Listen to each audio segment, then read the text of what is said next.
स्वागत है weekend Mahindra automobiles में। वीडियो को पूरा अंत तक देखें।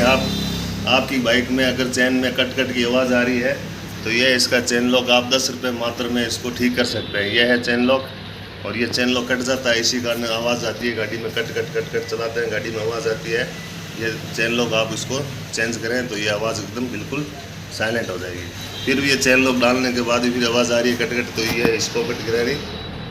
इसकी आप साइड घुमाइए, 10 नंबर टी लेकर खोल के इसकी साइड घुमा दीजिए, फिर यह है आवाज़ एकदम क्लियर हो जाएगी कट। जैसे अपने गाड़ी को चलाते हैं तीसरे गियर में, चौथे गियर में बाइक को चलाते हैं तो पीछे से आवाज़ आती है कट, तो ये चेन लॉक ही इसका कट जाता है तो इसी के कारण ये चेन में आवाज़ आती है कट ये आवाज़ आती है। जैसे अपने सोचते हैं कि चेन से ख़त्म हो गया, नहीं, ख़त्म नहीं।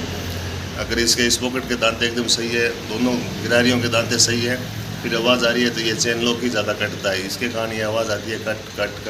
और ये स्पॉकेट गिरारी है, इसकी साइड चेंज करनी है, फिर ये आवाज़ एकदम मक्खन की तरह हो जाएगी, ये समस्या ख़त्म हो जाएगी।